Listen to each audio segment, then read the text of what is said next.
The World Goes On by Krasznahorkai. Chapter 7. Universal Theseus. Now, at last, for Samuel Beckett.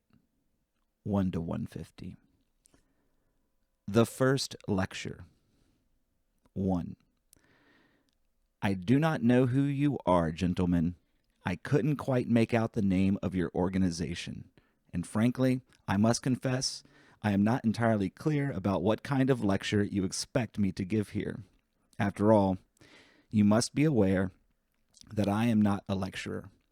I have given much thought to the matter. I racked my brains trying to find out what this was all about, just as I am trying right now, in front of you. But it's best if I admit that I haven't succeeded. I just don't know what you expect of me, and I have a lingering bad feeling that perhaps you yourselves aren't quite clear about it. It had also occurred to me that possibly you were mistaking me for someone else. You had intended to invite a certain person, but he wasn't available, and only because of that did you select me, because I am the one who most reminds you of that person. You are not saying anything. Fine, it's all the same to me. Mr. President, gentlemen, I shall speak about melancholy, and I will begin by going way back. 2. During one of the later decades of the 20th century, deep in the deepest hellhole of that decade, on a bitter freezing night in late November, a ghostly tractor trailer advanced on the main street toward the market square of a small town in the lowlands of southeast Hungary. At a glance, it appeared to be about 30 meters long, and its height, compared to its length and width, seemed to be far too great, and these gigantic dimensions naturally went with an enormous weight, all of it resting on 2 sets of 8 double wheels.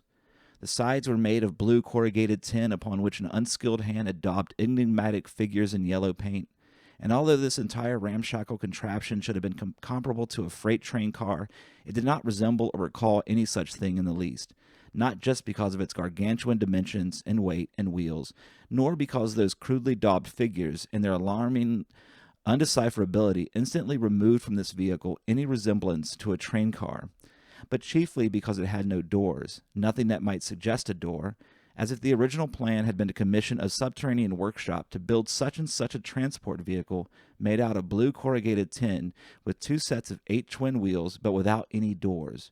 There was no need for any doors, not even in the rear. That's right, no doors, not a single one, thank you, because if you undertake to do this, gentlemen, it will be your masterpiece as tinsmiths. That's what this commission must have sounded like. This will be your makeshift masterpiece. That must have been the sum of the sketchy instructions given to the subterranean workmen. You are building this conveyance not just for anyone to open and close.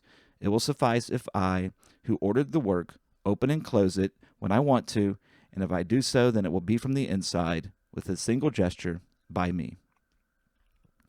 It must have been somewhat like that, because at a glance, your first impression was most definitely that any amount of speculation about underground workshops, mysterious tinsmiths, and a customer whose identity was a complete enigma would be fully justified, since in addition to all that, one had to think of the inconceivable slowness of dragging it with the rickety tractor trailer straining against the icy wind, and the excruciatingly prolonged nocturnal journey this extraordinary contraption must have completed before it braked to a halt at the marketplace. Not wishing to abuse your patience, I won't go into further detail. Suffice it to say it was an altogether ghostly apparition that, having fought its way against the wind, and arriving at the square, ground to a stop with a wheeze, nor do I need to say that its ghostly air was first and foremost due to what lay hidden within, the cargo for whose transit it had been intended and built. And this ghostly air was also due to those who had accompanied the terrifying passenger in the vehicle, clattering along with it all the way from the east and over the Carpathian Mountains, meaning the crew, and finally it was also due to the significant and ominous entourage, roughly 300 hulking forms drawn from the villages and farms of the region by this nightmarish vehicle as sleepwalkers are drawn by the moon, and who, having arrived on pre-dawn trains and guided by posters, had already trudged down the main street of the small town to stand there at daybreak, all 300 of them, apparently mesmerized.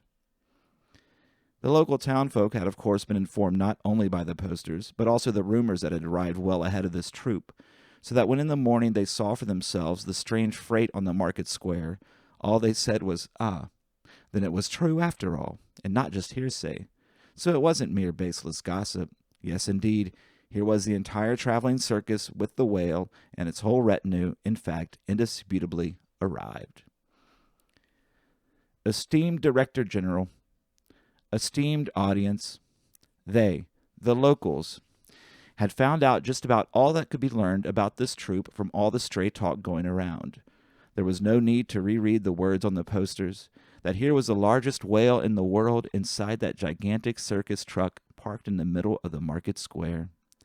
They already knew about the frightfully obese director and the permanently lit cigar smoking between his fingers that he raised from time to time in a cautioning gesture, and they knew about the immovable, impassive factotum, as gossip had referred to the other member of the two-man staff, the one that looked like a wrestler, and that these two, plus the allegedly largest whale in the world, had already caused plenty of mischief along the way before arriving here. So these local citizens knew quite a lot, and if I said they suffered torment of anxiety on account of this, no one would wonder, for, after all, the inhabitants of this town lived in a world where everyone, in a rising tide of hatred caused by their fear of human nature, was convinced that humanity would destroy itself. So that they were aware of a great many things, trivial details as well as essentials. Namely, what lay hidden behind that wall of corrugated tin. They agreed that behind it lay a dreadful, enormous whale, but that this whale might be concealing something, that in fact the whale itself might be a substitute for something else. In other words, this enormous carcass was simultaneously both messenger and message.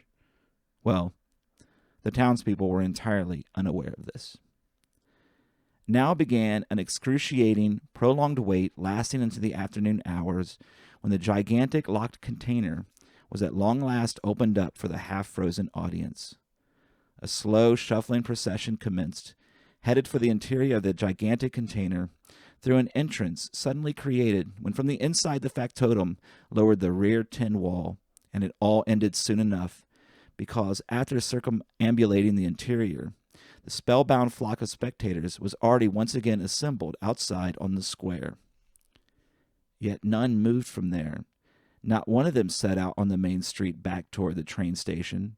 They remained there waiting, standing around and gawking at the open entrance to the whale, for a single glance had sufficed earlier. As soon as these 300 drifters had cast a single glance at the whale's carcass resting on a low wooden platform, they were already on their way out, shuffling along, and then as a matter of course settling in the vicinity of the whale without budging an inch. Esteemed Mr. President General Director, pardon me if I use the incorrect form of address, and esteemed audience. In contrast to the local citizens, these 300, by way of this cursory inspection and then their absolute refusal to budge, implied that the whale inside was merely covering up something, and that they had not come for the whale itself, but for what lay behind it. There is a book explicitly declaring that from this moment on everything went wrong in the most infernal manner possible in this town. That is to say, literally, all hell broke loose, and the book intimates that it knows what the hell this hell could be like. It knows what took place subsequently, what in fact this whale had been concealing on the market square back in the deepest hellhole of the 1960s or 70s. If you will pardon my arbitrary, presumptuous use of the first-person plural, then allow me to put it this way. Unable to find any ultimate meaning, we feel crushed enough already to be fed up with a literature that pretends there is such a thing and keeps hinting at some ultimate meaning. We refuse to put up with a literature that is essentially, in its very fiber, so radically mendacious.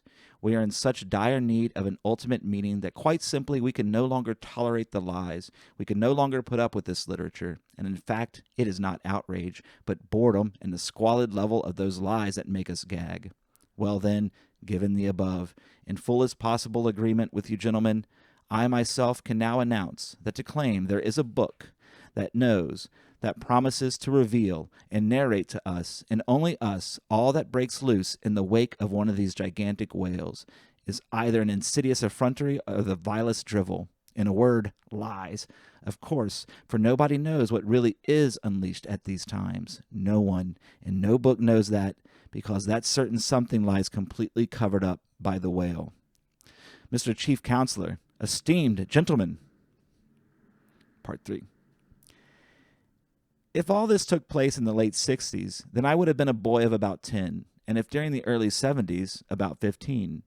In any case, I clearly recall I was on my way to school that morning, shuddering briefly and waving the whole thing off, thinking, what a cheap humbug, a stinking carcass, and 50 forints to boot.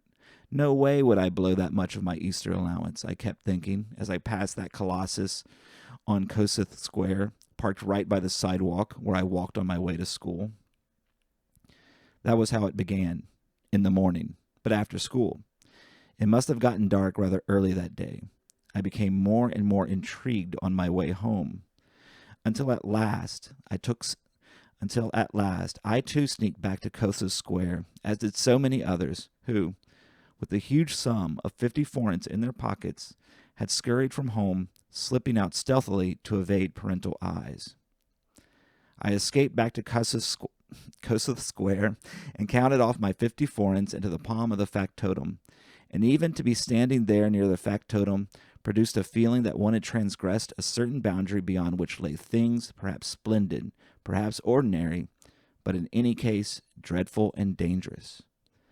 Of course, I cannot recall now what I had expected to find back then, when stepping up on the planks I entered the interior of the conveyance, but I must have been certain that the spectacle would be perhaps splendid, perhaps ordinary, but in any case awesome and dangerous, and I must have had my own preconception of its clearly being completely one or the other. However, what it actually turned out to be was utterly unexpected, not because the whale was too much like, or differed too much from, my expectations, no, not at all, but because I had once noticed how pathetic it was lying there on that low framework of hefty girders, vaguely looming in the light of a few dim lamps, and likewise, almost immediately, I understood that this mystery, the whale, resisted and would always resist any explanation whatsoever. To get around the whale, one had to get very close to it, especially near its head, where you had to turn in order to make your way out of there. And this proximity, the proximity of so much containment, nearly wiped me out by the time I reached the head and made the turn for the exit. My heart throbbed feverishly. Something compressed my throat, and turning, I believe what I felt was compassion, shock, and shame.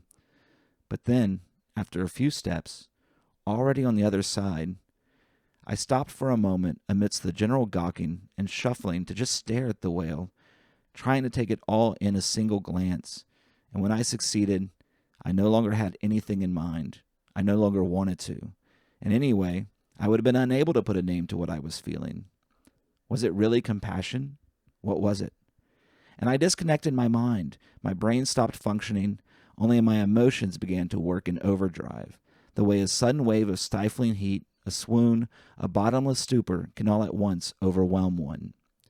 Back then, of course, I had been unable to stammer out a single word about this, not in there, nor outside, and after I tiptoed my way down the planks, I practically had to fight my way through the crowd of immobile people standing around in quilted jackets, boots, and lambskin caps to make my escape from Kossuth Square. Incapable of uttering a word back then, now I am at last able to say what happened to me at the time and, I believe, to the others there as well, back in 60 or 70-something, because today I can unequivocally state that the whale, lying there on that platform of beams and girders in the feeble light, initiated me, as it were, and perhaps the others as well, into a state of melancholy. As I stared at the whale and shambled around it in the putrid interior of that contraption, an infinite melancholy seized my soul. What shall I compare it to? It was like honey, you know, the kind where a spoonful is enough to kill anyone. Some kind of deadly honey. That's what this melancholy tasted like. But I would very much hope not to mislead any of you with this simile, because using it, this simile, I do not wish to imply that this melancholy is impossible to identify in and of itself, or that this melancholy outside itself carries some sort of referential content, some little anecdote, clandestine directions, or road map and a spoonful of honey. No, not at all. This melancholy did not require anything else in order to arise. It simply entered the soul, so that to liken it, as I did before, to the fatal sweetness of honey, to somehow connect it in retrospect with this spoonful of honey, only the fallen man within me can attempt to do this, the one who, beyond the fact of his disgrace, is well aware that everyone else here is likewise perfectly aware of the absurd necessity and at the same time the unmaskable failure of introducing a simile only to withdraw it. Esteemed Secretary General, esteemed assembly, like some deadly honey, in the sense qualified a moment ago, was this melancholy that swooped down upon me back then, on seeing the special attraction brought to our small town by the traveling circus that had arrived from the east, from somewhere in the Balkans, and by this I do not mean to claim it was here at this point that my especial sensitivity to melancholy originated, and that I have chosen this affair of the will merely so that I can solemnly announce, lo and behold, that this by no means ordinary encounter marks the starting point of understanding for me, the understanding that the road toward fundamental things, as I used to call them, leads through melancholy, because no, on the contrary, by no means was this solemn point zero, the fons et origo of understanding for me, for it had already coursed through me in earlier times. This sensitivity must have been with me at birth, or perhaps it was born one afternoon when it grew dark too soon, and dusk found me alone by the window in a small room, or who knows, possibly even earlier, when I was still in my crib, left alone one of those afternoons when dusk arrives too early. In the end, it makes no difference when I first awoke to it, and I started to savor the deadly sweetness of this honey once I had awakened to it, and it began. And from there on, at various times and places, it swooped down on me, most notably, of course, back in 60 or 70 something on Kossuth Square behind that blue corrugated tin. So its beginning is shrouded in a thick veil of mist. It could have been even before the era of the crib. Who knows how early the occasion may arise for the onset of a sensitivity like this? In any case, from then on, the completely normal curiosity that develops in a person quite early, perhaps as early as the time when, with undeterrable gaze and nodding head, in order to explore something one first sets out on the floor crawling on all fours like a turtle, quite possibly beginning back then in the development of this particular normal curiosity, that is, the direction it took, and even its speed, had already been fundamentally altered within me. My suitability or propensity for melancholy had decreed a totally different path for this entirely normal curiosity of mine, so that I almost have to say this sensitivity had devoured my entirely normal curiosity by always aiming it at the same point, always directing it toward the same place, toward the world's essence, as I later called it, although in any case the curiosity, if it could still be called that, always came up against this same melancholy instead of the world's essence. Of course, all this can be stated in simpler terms. For instance, say you set out and aim your attention toward this essence of the world, where, as still later I believed, angels and demons dwell together, whereupon, at the first gesture, the first stirrings of intention to reach this essence, melancholy instantly seizes the soul.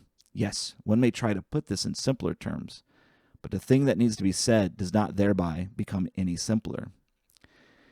I do not know what you will make of this lecture cast in front of you, indulging in a confession here. These things are always awkward, I realize, but esteemed gentlemen, esteemed general, and again I apologize if I address you incorrectly, please excuse me this one time if I make this confession contrary to your and my own ideas of good taste. Yet I must divulge this vital information.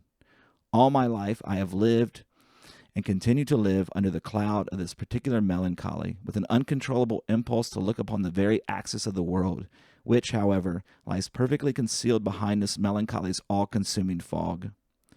This has ruined my entire life and ravages me to this day, since from the very outset, it wasn't as if I had tried to avoid it, to get rid of it.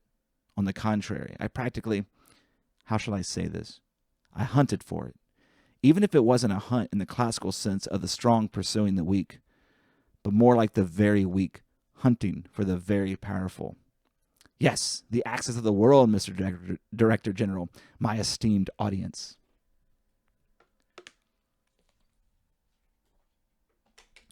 Part 4. If I now assert that melancholy is the most enigmatic of attractions, drawing us toward the unreachable center of things, then you will have the right to smile, for you have already heard so much contradictory stuff from this lecture. That melancholy is on the one hand the ultimate obstacle to seeing, and on the other it is that yearned for place in the afternoon dusk, and who knows what else, all heaped one on top of another. I believe by now it should be obvious to you that this lecturer can tell you nothing new about the subject of his lecture. Indeed, that was the case already at the time when you telephoned me and asked me to give a talk, announcing meaningfully that you would leave the choice of subject up to me, and adding, "Feel entirely free," whereupon I thought, great, as long as it's all the same to everyone, I will choose melancholy. But I never gave a thought to how I would acquit myself, because I kept racking my brains. Why me? Of all people, why me? And anyway, really, how could I say anything new when there is nothing new under the sun? Ecclesiastes.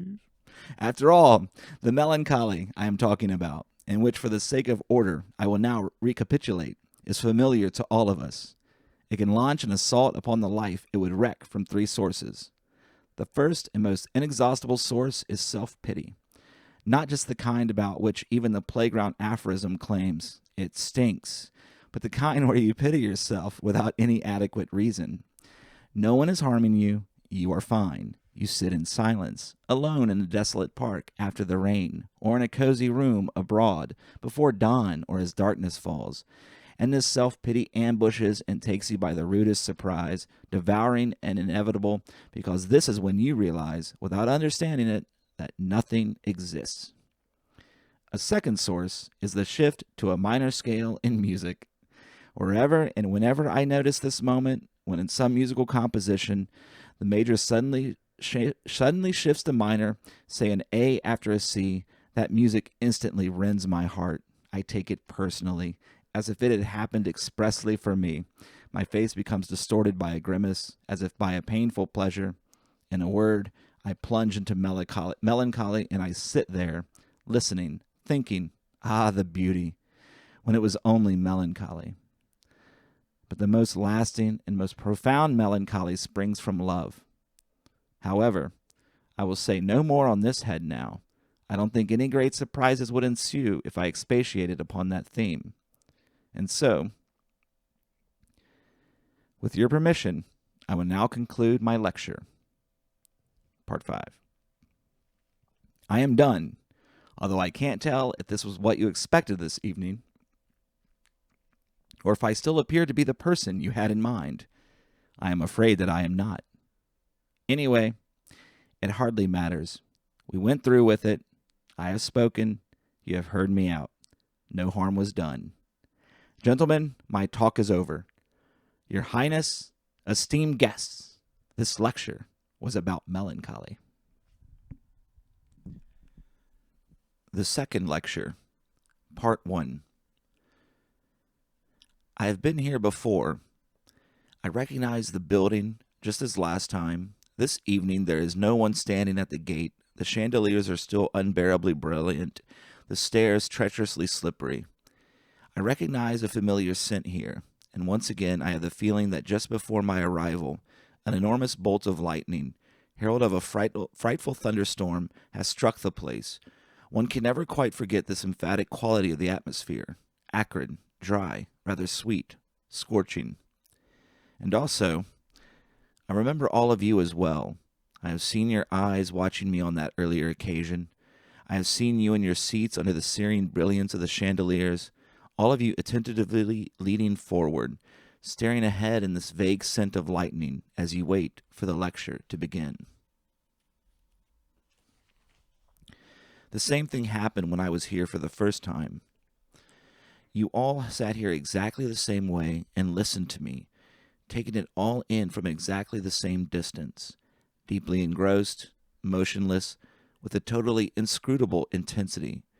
And even though quite some time has passed in the interim, what made our first encounter so peculiar hasn't changed either, since, just as I hadn't known back then who you gentlemen actually were, neither do I know it now, as I stand for the second time on the podium-like structure, from where, as long as I can't find out what you want of me, Then at least I would like to understand why I agreed to come here once again.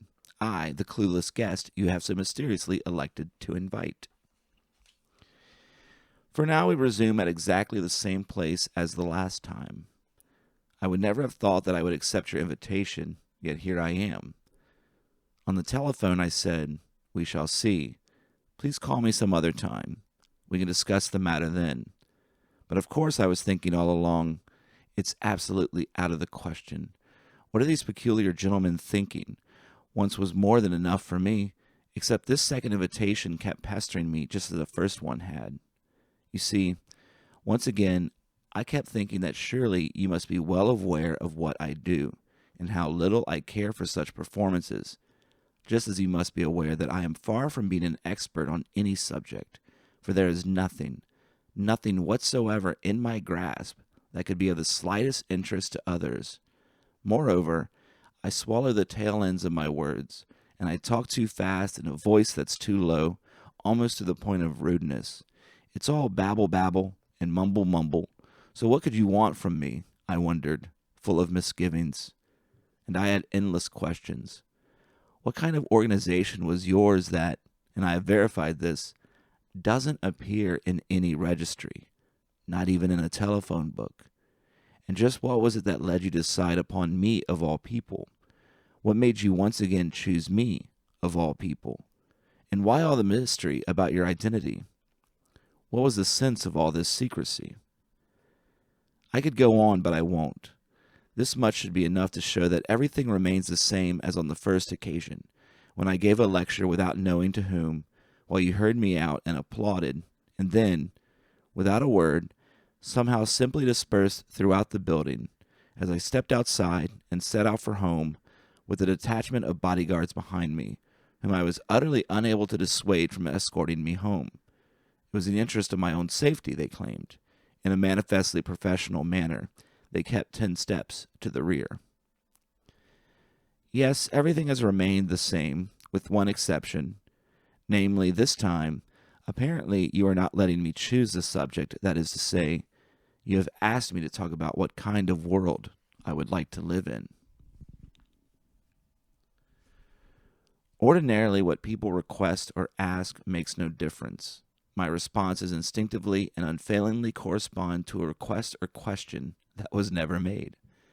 As a rule, almost every time I begin with an apology like this, but this time I soon realized, in fact immediately after hanging up the telephone, that there would be no need to apologize. I realized that contrary to appearances, you did not actually mean to restrict the topic, and I understood that by making a request for this subject, unvoiced by me for such a long time, and all the more heartrending for not having been voiced for so long, that did not in the least mean that you wanted to tie my hands regarding the choice of topic, but rather that you were in the truest sense giving me a free hand to decide what I wished to talk about, since your asking me what kind of world I would like had in fact meant to convey that all of you gentlemen here were most concerned about the world, if I heard you correctly, what the world ought to be like. I cannot deny that for several days following our telephone conversation, I kept brooding about this astoundingly naive, one might say childishly simple, wording of this request embodying your particular interest. Did this mean that you, for reasons unknown to me, imagine yourselves to be in a position where you could decide that, very well, the world was like this, but now it would be like that? I cannot deny that this possibility had occurred to me, but afterwards I quite decisively banished the thought, for in the last analysis I cannot believe that, bearing in mind your austere, unflinching, and almost alarmingly rigorous attention, I now find myself in the company of dreamers, nor do I believe there is the slightest need to elucidate, for you of all people, how unbearable the idiocy of wool-gathering is, given the current state of the world. Realizing that I was on the wrong track, I dropped the notion and gave up trying to decipher the actual meaning of your proposed topic. Instead, and in no small degree, swayed by the waves created inside me by the unresolved actual content of the topic you requested, I asked myself, what if, contrary to my original intentions, I nonetheless still came here once again. And staring in front of me with the kind of bemused expression fitting the occasion, I thought, all right, if I did come here one more time, what topic could I still talk about? Could it be love? I wondered. No, then it might as well be death. At first I was sitting on the bed near the telephone, then on a chair by the window, mulling it over, still not looking out the window, asking, love? But then staring straight ahead, asking, death? Still wearing that bemused sort of expression suitable for the occasion. It would be best, and here I stood up, to talk about revolt, about what makes an existing situation so intolerable. I sat back down on the bed, and thereafter my decision remained unchanged. So this is what I will talk about tonight. But before I begin, I have a request to make. When I entered this auditorium, I noticed that the gentleman over there locked the door behind me. I do not like to lecture in a locked auditorium, so I ask for your understanding. And now, let us begin.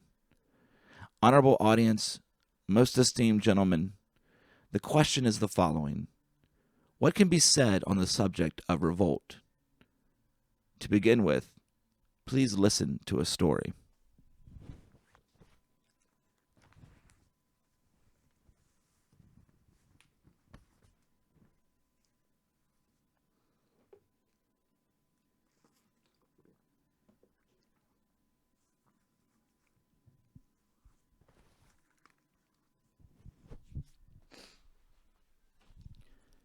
Part 2. In the summer of 1992, I was at the Zoologischer Garten station, a hub of the Berlin subway station, waiting for a train from the direction of Kreuzberg. The place where the front end of the arriving train, the spot where the arriving train was to pull up to, was, here as at all other such platforms, marked by the placement of a giant mirror installed on an aluminum pole, along with a variety of signal lights. This was the point where each train driver had to pull up with his train, while during a red light no train could move past this point. Thus far, and not a jot farther, announced the mirror and the signal light attached below it, establishing the rule of orderly traffic upon a train's arrival. But this does not mean that the platform itself ended there. No, the platform itself ran past the signal and came to an end about a meter and a half beyond it. Thus, a twice forbidden zone existed between the mirror and the actual end of the platform, from where the train and its driver were prohibited in the previously described manner, while the waiting passengers, among whom I too now stood, were doubly excluded in a most absolute sense.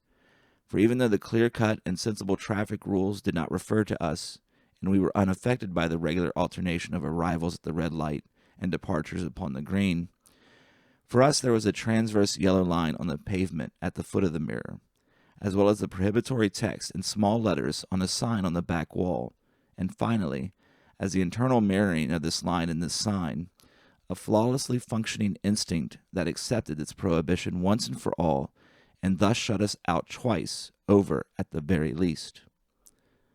This was in August.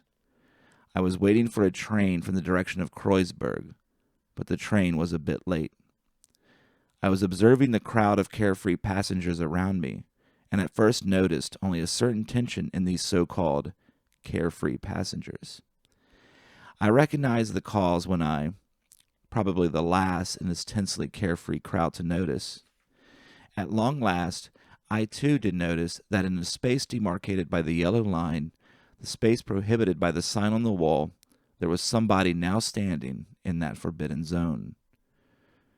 An old clochard stood there on the platform, urinating upon the rails, half turning his back to us, and somewhat hunched over, as one pained by this urination and these rails. The particular instinct that prohibits setting foot in just this area doesn't only prohibit setting foot in it, but erases it from consciousness, as it were. So that now, when this consciousness suddenly became aware that an entire zone existed between the mirror and the end of the platform, it immediately announced, If some pedestrian were to claim that such a zone was surely superfluous from the viewpoint of traffic technology and utterly senseless from the viewpoint of traffic safety, it, that is, this consciousness, would protest most resolutely and reply that this was all a mistake. The perpetuation and maintenance of such areas has a significance with most far-reaching consequences. Any forbidden zone of this sort, such as ours here at Zoologischer Garten, not only explicitly communicates its unavoidable randomness, but offers exemplary proof that the regulations of our human world, including the simplest ones, are not just unfathomable, but unchallengeable. These regulations, continued our consciousness, even the least significant ones, are impossible to separate from their invisible corpus. Laws such as these, even the mildest ones, become visible solely when they are violated, and can be apprehended in operation only through a certain element of scandal, that is, via the introduction of a certain degree of danger. And to introduce danger into the process while they are operating is equivalent to deciding to launch an attack, no matter how mild, against ourselves. Meaning the urination had to stop, this awareness commanded. The clochard had to go. The scandal must be nipped in the bud, and the regulation lifted out of the corpus into the light of day. In this case, the prohibition to enter an area 1.5 meters wide. It must sink back into that corpus, and the whole system must go on functioning truly and visibly, as far as I'm concerned. And here the consciousness pointed at itself. This was, therefore, more or less the substance of the prevailing mood in the ranks of the assembled passengers on this early afternoon in August. And I thought this would be about all for this early afternoon, that is to say, when the urination stopped this forbidden zone together with the clochard would, as far as our consciousness was concerned, slowly sink back and get lost in the workaday obscurity. Except at this moment, on the other side, on the platform across from ours, designated for train traffic running in the opposite direction, that is, for those members of the public traveling toward Kreuzberg, 2 policemen suddenly appeared, and with this the entire early afternoon in August, as usually happens, the world over whenever the police show up, altered radically at a single stroke. I am truly reluctant to derail my audience from the menacing momentum of this narrative, but alas, I feel that it is high time to put on the brakes for a moment, and since it has obviously escaped your attention, to remind you, gentlemen, of my request regarding the locked exit of this otherwise captivating lecture hall. If the splendid Baroque clock behind you shows the accurate time, then I have been standing on this podium sort of thing for about 15 minutes. Oh, yeah. And these 15 minutes for me. 14:52. For a man who has spent his entire life either in fear of being locked up or else in fear of not being able to lock himself in, or an eternity. I would not burden you, gentlemen, with this confession if the matter were otherwise understandable for you. In other words, that I, for one, feel myself shoved straight into hell by the kind of automatic gesture such as this gentleman's, who showed me in here, and who, after I entered and turned my back, most likely out of absentee-mindedness, turned the key in the lock, and presumably, out of further absent-mindedness, sank the key into his pocket. My dear sir, I think no one will make fun of your absent-mindedness, nor blame you if you don't wait until the end of my lecture and get up right now and unlock that door. Nor do I think any further words need be wasted regarding this peculiar sensitivity of mine that really has nothing to do with our subject, for I can see from your gesture that you intend to comply with my request, and with this said, I can return to Zoologischer Garten and continue where I had left off. That is, I can continue with a brief sketch of the layout of this subway stop, which seems to be absolutely necessary so you can follow what actually happened upon the arrival of the police in the subway station on that early August afternoon. The hub of subway lines at Zoologischer Garten is a system involving several underground levels.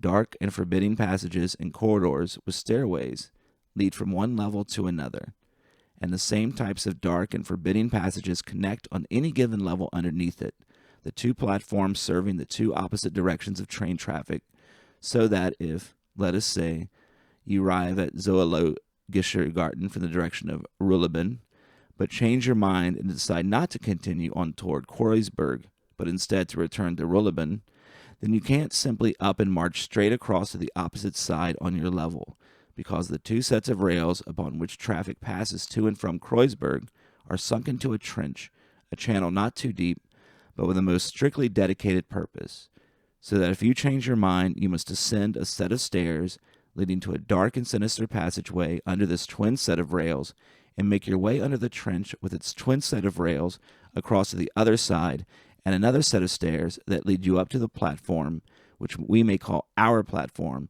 from where you may return to Ruhleben, if that's how things played out for you. It was in a system as complex as this that the two transit cops suddenly arrived opposite us, on the other side of the trench, housing the twin set of rails.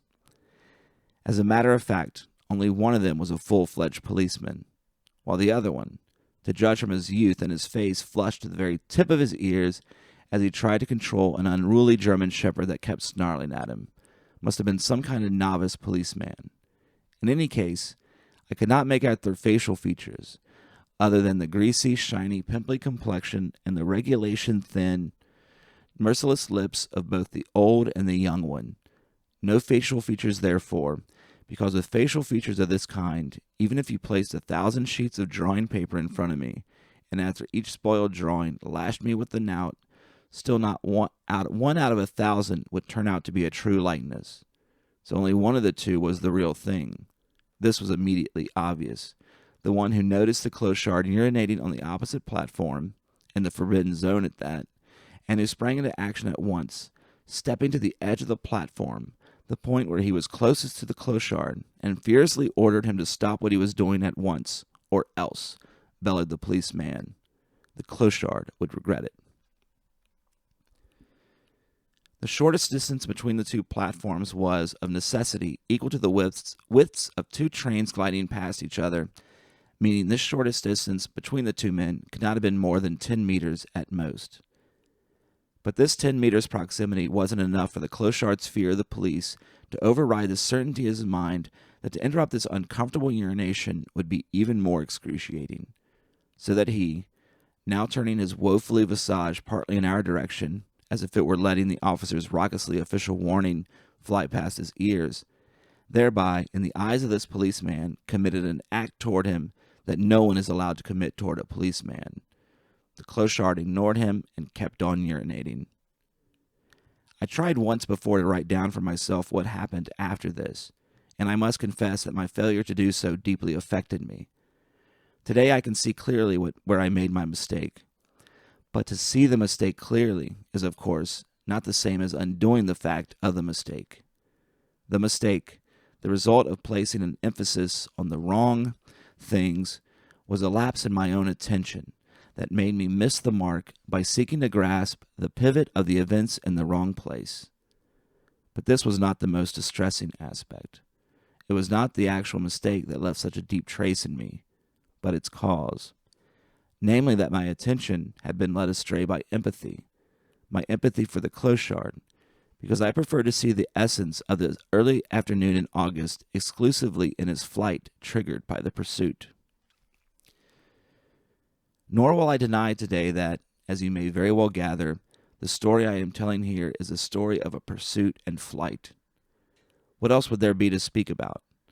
But that first written attempt was strictly confined to merely mentioning the pursuit, before devoting itself to a detailed, thorough analysis of the flight, confined in other words, mostly, if not exclusively, to the flight alone, as if ignoring the fact that preceding and accompanying it there was this pursuit. There were these two pursuers, and this fact, and these pursuers should have been subject to the most thorough scrutiny. This one-sidedness upset the equilibrium, and together with it the truth, so that I will not commit the same mistake now, especially in front of you.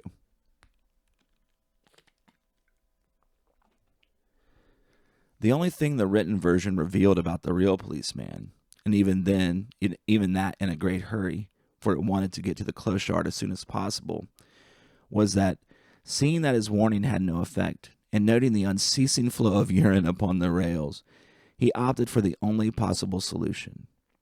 He zeroed in on the entrance to the stairway leading down to the corridor under the rails that connected the two platforms, and, more or less at a run, followed by the apprentice cop and the snarling German shepherd, off he went toward the stairway. Yes, indeed, he zeroed in. I now append to this immediately and with disciplined restraint, granting that while making this absolutely necessary rectification, instead of appending, I would like best to scream out, "Sure, off he went, because he could not vault across that distance of 10 meters. Esteemed audience, and let me say this to you today at last, on this second attempt, with the desperate insistence. It was this distance of 10 meters, esteemed gentlemen, that constituted the focal point of those few minutes preceding the arrival of the delayed train from the direction of Kreuzberg that early afternoon, and I beg you to envision this for yourselves as sharply as if 100 floodlights shone upon those 10 meters in the subterranean platform of Zoologischer Garten. That first version, I have it here, just a moment. Yes, here it is. This written version says, and I quote, "Enraged by this abyss separating them, they bolted. For the stairway entrance leading down below the rails, blah, blah, blah, blah." We already know that. One could see, the text continues, from the way they sprinted, yes, this is it, how enraged they were by the possibility that the guilty party might somehow give them the slip while they were down below the rails, racing toward him. On their way to the stair entrance, they were on tenterhooks for temporarily having to put greater distance between themselves and what they were dying to reach. And on their way, they kept casting tormented glances at the clochard on the opposite platform, for fear that he might somehow vanish while they crossed over below the tracks. By now the old clochard had at last taken this in and stopped urinating, since he realized, this is still the first version, that they would be there in a second to seize him, and so he prepared to run away, aiming for the exit at the center of our platform that led up toward freedom. That was his goal. But as he turned in our direction to begin this so-called flight, it became instantly obvious to every commuter that this flight would never happen, because the old clochard's entire body was quaking so violently that a sudden silence fell over the entire platform. Somehow his leg muscles refused to work, because even with the most tremendous effort and flailing arms, it took him about half a minute to advance at most a few centimeters in front of our eyes as he struggled to totter forward, body quaking, arms sawing the air, continues the first version. Whereas in the meantime, the policeman and his cohort with the snarling German shepherd were approaching, swift as the wind. I watched the old man, his hopeless struggle to escape, and all the while I sensed the gimlet-eyed cop down below drawing ever closer, as yet unseen, but soon to heave into sight with a smile, says the manuscript. Radiating satisfaction that all is well with the world, all is in place, and what's more, everything in this wonderful world is exactly where it should be. For this is how it has been decreed, that the guilty should quake and inch along, whereas the pursuer, swift as the wind in 7-league boots, and so on, all of it breathless and hysterical to the end, so that I'll stop quoting here. This sample was perhaps more than enough.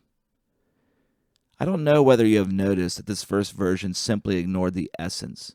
This first version quite simply skipped the all-important 10 meters, as if it had made no difference how the policeman's indescribable facial features hardened, then totally darkened, and at last became overcome by rage and the ensuing thirst for revenge, as if all this had made not the least difference in this God-forsaken world for the writer of the earlier text, that earlier me, whereas it was precisely this grim darkening and this thirst for revenge that revealed most clearly what had been transpiring inside the policeman on account of those 10 meters.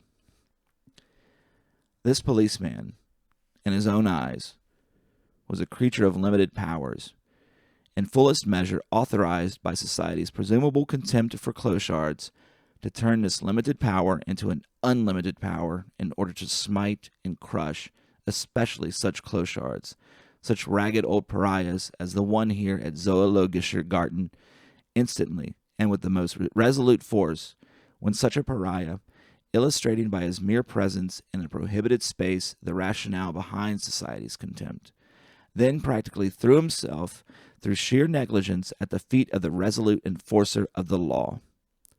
The policeman's facial expression could be read to say that while these clochards generally spent the whole day avoiding forbidden spots, zones fraught with danger for them, that for these people there were only trails surrounded by such spots, such danger zones, as they staggered all over the place, meandering like civilians lost in a minefield, wandering among landmines, trying to scrape by, but they were unable to do that, because, from time to time, presumably out of weariness, ridiculously exhausted, they strayed by mistake and managed to step on just such a landmine, and the mine exploded, and then these wasted good-for-nothings found themselves face to face with someone who promptly called them to account and collared them, one who struck a blow at pariahhood, just as this policeman was doing now. Well, one could read all this and more in that indescribable face, when his full-fledged policeman, noticing what was happening on the opposite side, rushed to where the shortest possible distance separated him from the clochard and ordered him to stop urinating. All of the foregoing could very well be an everyday occurrence, I know.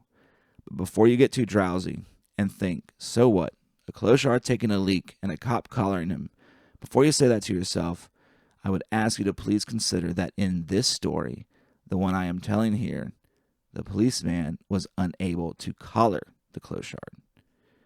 There they stood, facing each other. The distance across, as you know, was no more than 10 meters. And at 10 meters, each could see the slightest swerve in the other's eye without being able to touch that person. Well, there they stood facing each other, the complete pariah and the complete policeman, and this complete policeman turned into a helpless policeman, and the complete pariah turned into a disobedient pariah. And that was how they stood there facing each other on one of the underground levels of Zoologischer Garten. In the eyes of a policeman, a helpless policeman is even more insufferable than a drunken pariah. So it is small wonder that this policeman, seeing this non-compliance on the opposite side, grasped his truncheon, then realizing it was useless to swing it, there was the distance, those 10 meters. Well, then his facial features really hardened. Those brows definitely darkened. Unlimited power meant that this unlimited power had to produce an immediate and absolute effect, as long as that pariah was supposed to be thus deprived of the minimum of protection, rights, or recourse guaranteed by society. But this unlimited power suddenly lost all of its effectiveness. The clochard simply ignored the cop and kept on urinating, with a pained grimace, meanwhile, to be sure, turning this woebegone face slightly in our direction, whereas he, the policeman, merely marked time there on this humiliating stage while being ignored, and was forced to take notice of how all his unlimited power can turn into plain helplessness.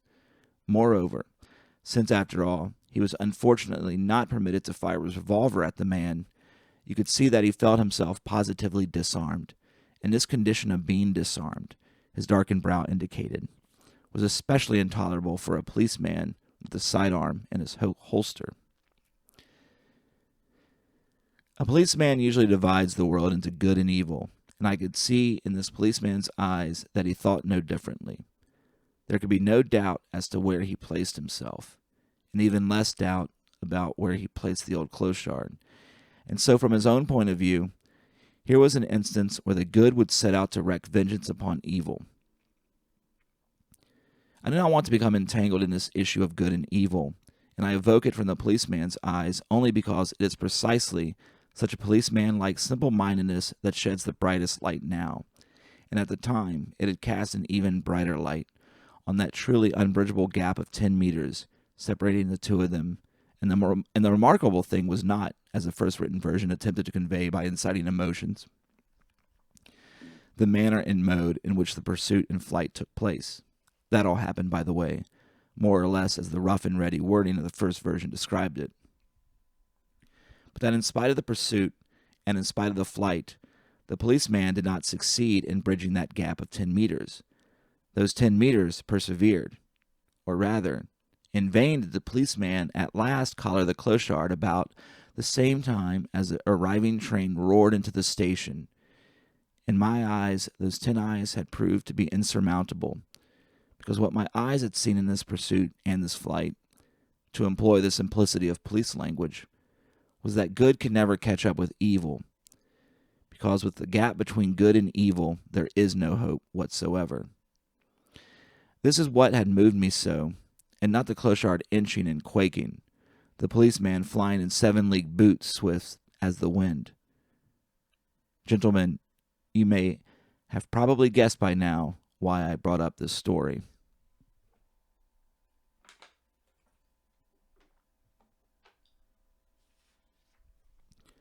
Part 3. You might say now, fine, but let's hope this man isn't saying here that the smell of urine should waft everywhere, and we ought to plant a kiss on the lawbreaker's forehead. Before speaking about essential matters, I usually wait and procrastinate as long as possible. But at this time, I consider the following announcement so important that any further delay is out of the question.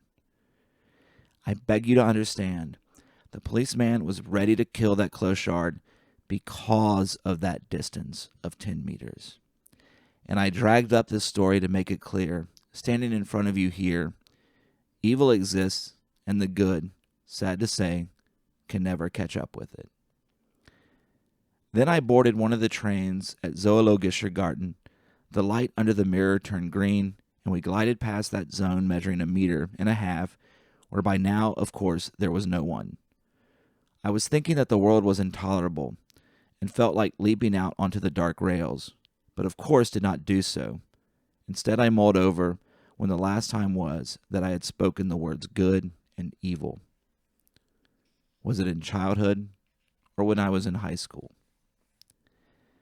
Anyway, it was a long time ago. I concluded then, hurtling along from Zoologischer Garten in the direction of Ruhleben, and now I would like to request you gentlemen not to believe, not even for a moment, that by alluding to this evil, dragged up from the murky depths, I am referring, say, to the clochard and the policeman.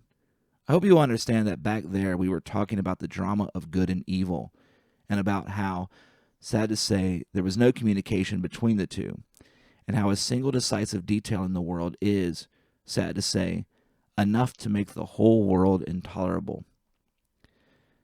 On the train ride toward Ruhleben, I recalled that quaking body, those flailing arms, and I mused about that clochard and the other pariahs.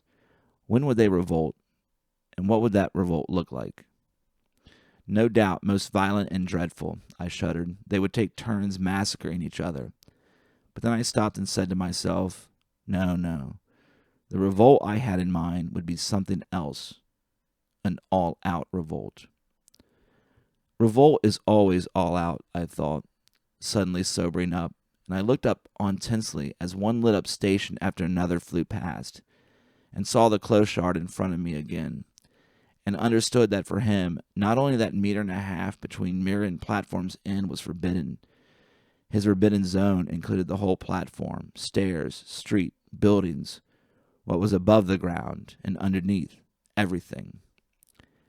But then I was watching with alarm those lit-up stations gliding by as I realized, stunned, that a point existed from where it was forever forbidden to enter this city, this country, this whole continent.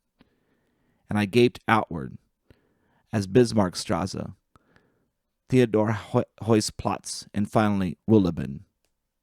Esteemed convocation, yes, evil exists. Part 4. Look at me. I am tired. How are we doing with that door? 42 minutes I have been talking, and the door is still locked.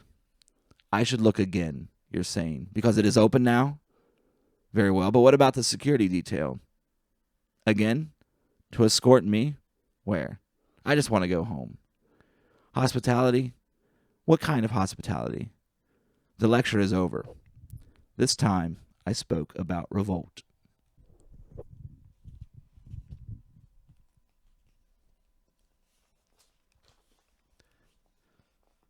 The third lecture, part 1. I am here for the last time.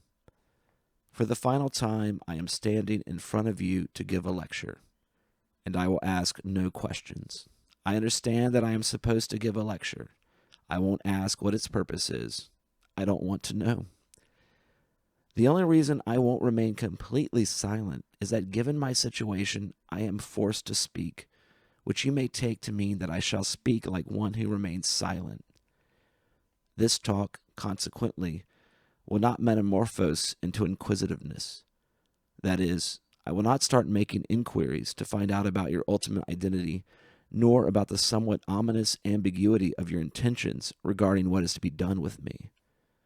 I will keep my word, so that those worried-looking gentlemen in charge of security who conducted me here from the sub-basement and to whom I gave my word that I wouldn't ask, nor would I expect to receive an answer to, any questions. Yes, you gentlemen may rest at ease and exhale a sigh of relief right here at the start. I will not inquire, not even up here in this splendid auditorium, under the possibly sheltering auspice of your most unusual public presence. I will not ask what your intentions have been over the past weeks regarding me. You see this?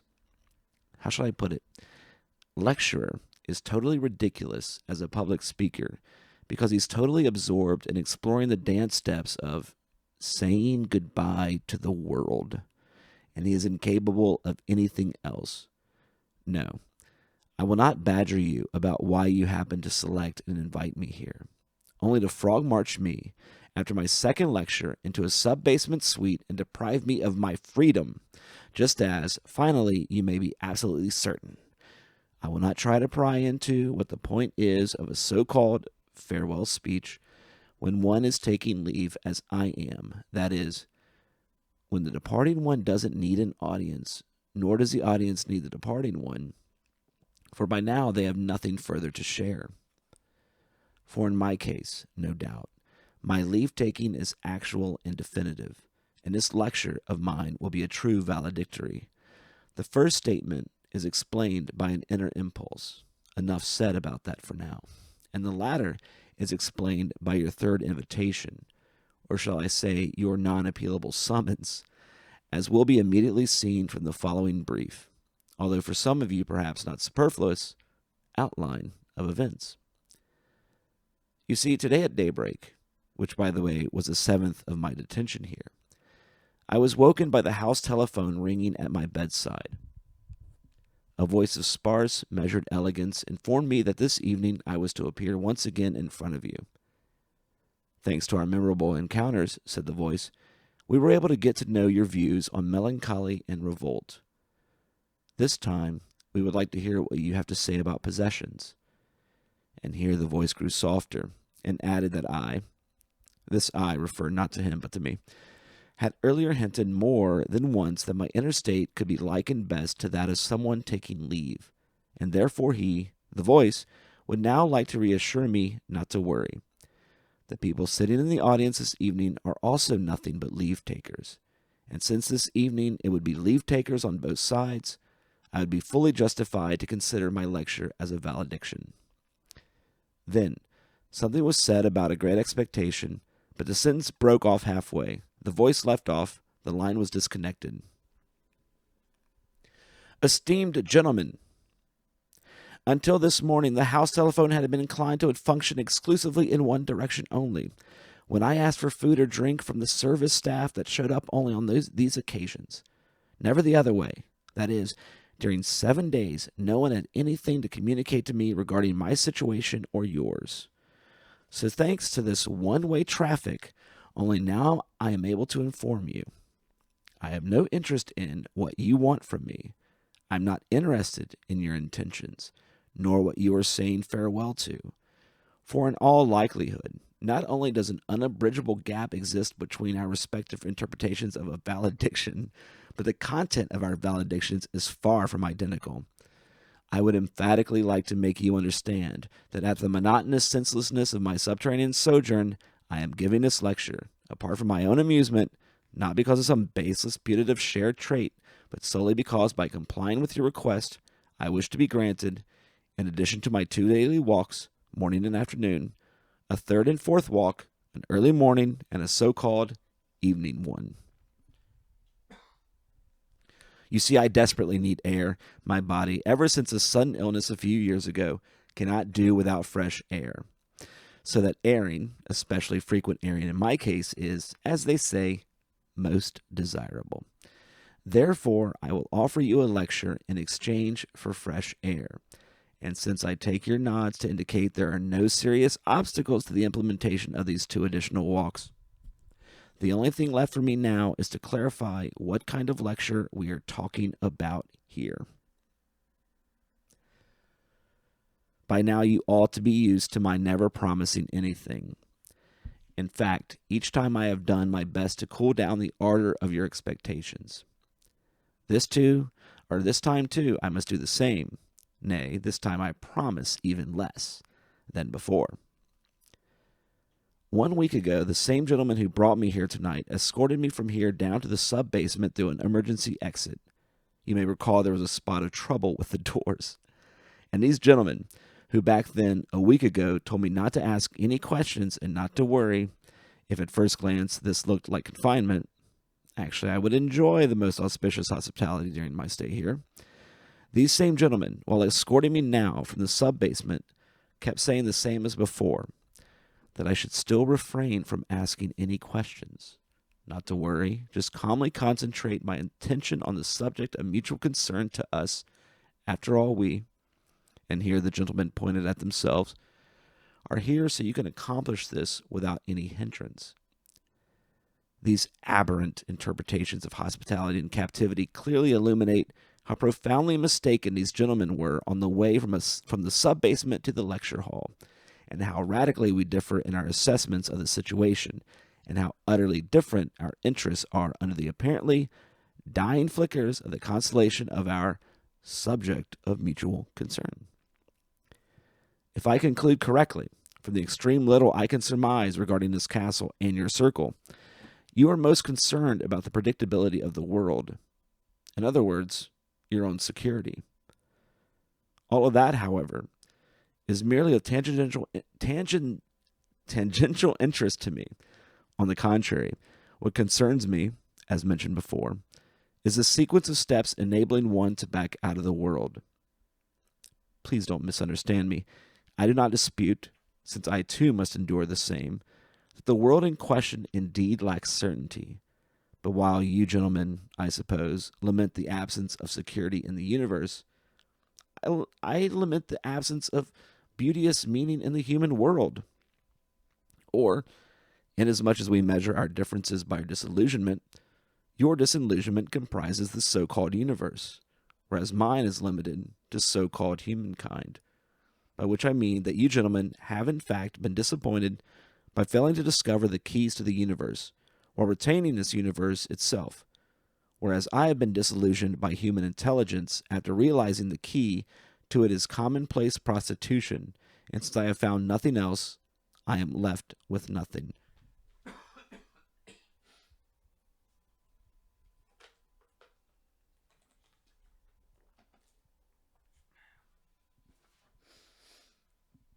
It probably sounds peculiar that without even trying to disguise it by some artful stratagem, I openly admit that in my case I am discussing something so trivial. Peculiar it is, possibly a bit ridiculous as well, and I would certainly understand if you yelled at me, "Hey, Mr. Artist, you should have dusted off this trivial insight before tossing it at us, because this story is at least 150 years old. And in other words, it's musty. So what? You're disillusioned by human intelligence. Why not all of humankind? Please spare us that sort of thing. Meanwhile, what am I to do? 150 years? Well, it's been 150 years. The same thing happened to me as someone 150 years ago. Probably went down this way because I have traveled backward. For me, everything has gone backward compared to the way I imagine. It has gone for you in this world 150 years later. Because here and now, the customary course of the intellect's choice of a theme is that in the wake of early experiences and ensuing disastrous traumas, that human intellect, rising above resignation vis-a-vis the human universe, becomes fed up with this world, mired in the monotony of hopelessness, and transcends it, at least leaving it behind and identifying this particular theme in some enigmatic grandeur, some indecipherable mysterious majesty, that is to say, in the universe or in the deity of the universe. From here on, sad to say, I must add, predictably, the intellect, cannot thrive because its attention can never reach beyond itself. And as a tension-pained subject, it forever remains a prisoner in its own security. It is not interested in the universe as much in its own special status in the universe, interested not so much in the universe's divinity as in the likelihood of its own chosenness. In a word, this theme becomes a sacred but regrettably unattainable goal. And yet the dignity of this theme, the high level of attention paid to it, in contrast to the rank, the worthiness of the subject paying it attention, continues to exist and will always exist. For me, all this went down very differently. It began with what it usually begins with, my very first act of consciousness, practically on the way out of my mother's belly, was wanting to know everything right away about this universal plenum I was a part of. And about its existence, I learned not from the experiences of others, but from illusions made by others, beginning with the first cursory, skimming glance, finding the human world around one devoid of interest, imbecilic, insignificant, and therefore negligible. And since this judgment was at least as recklessly appealing as it seemed convincing, after this first cursory glance, I quite simply ignored the human world and, as if ashamed of it, skipped it and immediately darted toward another world where, or so I believed, I would face the dramatic presence of majesty and eternity. The process itself was most like daydreaming, for the universe that I had believed to have found, to call it by its name here, ultimately by its very nature had no need of any confirmation and depended exclusively on the imagination. This imagination embellished a limitless and impartial nature with a totally unjustifiable force of attraction, and then it experienced this embellished nature as the universe. Yet when ultimately a more thorough, searching investigation, aimed as a matter of course to establish a so-called ultimate meaning, ran aground and deprived this so-called universe of its attractive power, all that remained was nature itself with its maddening neutrality, its untamable prodigal omnipotence. And of course came disillusionment, a most extreme collapse, the bitter recognition that, instead of a thirst for knowledge, all along this had been about the primal desire for possession, and taking possession had failed to happen. I don't wish to temporize here, so in summation, all I have to say about this collapse is that its gravest consequence turned out to be the collapse of the imagination, of free imagination, after which the only possibility was to retreat. And here we are speaking of a global retreat where one cannot expect a favorable turn of events. And this being a well-established case, allow me to be redundant. There cannot be a favorable turn of events. But regardless of how this happened, no matter how instructive the sad tale of my downfall may be, the tale of gradually awakening to the realization that what I had been gazing at with such wonder and yearning did not exist, for it was glued together solely by this wonderment. Let's skip the details now. Suffice to say that I had fallen back exactly to the place where presumably you, the shrewd ones, had started out from, the most prosaic setting, a world bogged down in the boredom of hopelessness. And here I truly mean the most banal realities of life, the world of table salt petrified in its container, shoelaces thinning in spots knotted day after day, street assaults and lovers' vows trickling away into the sewer, a world where even a bouquet of violets carries a definite odor of money. This was the place I had fallen back into with the crash, where it would have been of vital importance to somehow discover the joy of so-called little things, and find, in the principle controlling the workings of the human world, the unmistakable traces of grandeur, of the internal. In other words, a more spacious existence. Keeping in mind what you may have gathered about me from the foregoing, surely no one will be surprised if, without further ado, I confess that in this most banal reality of the world I found, instead of the joy of little things, a loathing of little things. Rather than discover the unmistakable traces of the grandeur of things eternal, I found instead irrefutable evidence of pettiness and the drive for instant gratification.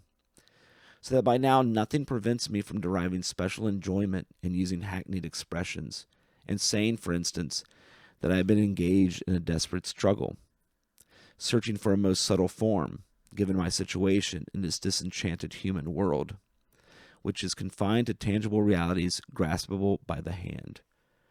I was dreaming of a form capable of conveying the hopeless situation of an age in which people, how can I put it in the most cliched manner possible, are forced to live amidst a dreadful absence of ideals. But quite soon I came to realize that not a single mode of expression, no form whatsoever, not even the most infinitesimally subtle can derive from sheer will, insofar as thinking itself is unfamiliar with the freedom that has no object. Therefore, I imagine that my form and mode of expression must refer back to a sensibility rooted in the aforementioned principle that controls the workings of the human world. Well, that was precisely what I failed to find, that certain sensibility in this controlling principle. And the fact that I couldn't find it, namely because there was no such thing, filled me with such bitterness that to this day I have been unable to get rid of it, no matter how much I imbibe, sweet or sour, pungent or salty, no matter what I try, nothing works. I am telling you all of this, the story of the differences between our respective disillusionments and intellectual choices, so that you will understand what I must announce now. It is with a bitter taste in my mouth that I stand here before you, who expect to hear some kind of informative talk from me. A bitter taste that is independent of the oppressive feeling caused by the captivity that is imposed for the sake of my own safety. I speak about the matter in such detail in order to make it impossible to simply glide over this bitter taste, and to emphasize that just exactly how bitter it is, so that you will truly understand what I mean when with this bitter taste in my mouth I repeat, it is barely a smidgen better than zero that I can promise to deliver as your lecture this evening. In my experience, it makes no difference if the topic be melancholy, revolt, or possessions. A lecture such as mine will somehow fail to engage the attention of today's audience, probably not because, in spite of all its commonplaces, it is still too, quote-unquote, difficult, as listeners claim, because everything coming from this quarter, which you will recall I have admitted could be as old as 150 years, everything arriving from this quarter bores this audience, because it can't understand why anyone, such as this lecturer, especially after 150 years, couldn't get over the fact that the human world is either vulgar or mendacious or both. Of course, now I could reply that this is just it, and how should this 150 years be reckoned? What if we can't be sure if this century and a half is still ahead of us, gentlemen? Maybe it isn't for me. That is to say, starting from my own kind of disillusionment, that we should trace back 150 years? Yes, I could say that, and ask questions like that, but it wouldn't change the fact that even so, I wouldn't get over what makes the world of human intelligence so vulgar and so forth, not even if 150 years were still ahead of me, or behind you. I am incapable of overlooking the vulgarity and mendaciousness. I keep looking, and I just can't see past them, so that both the universe and any god of the universe disappear from my field of vision, and as for my range of sight, if I may put it that way, it extends only as far as the frightening quality of the human world. I might even say point blank that I have lost my range of sight in the relentless fog of the vulgar and mendacious. There was a time when all of this first became obvious to me, and the rather alarming condition compelled me, in my heart of hearts, to give all of this some serious thought. Following these cogitations, or rather in their course, one day I awoke to the fact that I was nauseated, and this was a nausea radically different from all other nauseas. It lacked an object. I well remember the day. There I sat hunched over on the edge of the bed, contemplating a spot on the floor before me where the sun happened to be shining, and I wanted for the nausea to pass. But it refused to go away, and when it occurred to me that perhaps it never would go away, it became joined by a sort of lightheartedness that I had trouble identifying at first. This lightheartedness was unlike liberation or relief. It didn't resemble them at all. It was rather a nightmarish weightlessness, like when you want to pin things down, but no go, because nothing has any weight and nothing can be pinned down. It was a kind of nightmare where you realize that the missing weight of things is sitting right there on your chest, like some kind of succubus. But before you can shove it off, it gets sucked away through a mysterious process into the unknowable realm of your cells. And from there on, you are defenseless. Your cells already weigh a ton, while your whole body is so light it almost floats. And that's how it goes until you can only wonder how the cells could be so unbearably heavy when the body is so nauseatingly light. And in this nauseating lightheadedness, things gradually recede from you just as you too begin to gradually recede from them. In a word, it is like when a person lugging a load becomes exhausted by all this lugging, and suddenly, looking down at his hands, sees that there is nothing in them. There never was, that he had been lugging nothing. That is, when you suddenly realize that something is no longer in your possession, just as nothing ever had been. Esteemed gentlemen, I am that person, and the reason I promise you so little is that I have nothing to make promises with. Behind you, gentlemen, stands the universe, even if it doesn't exist.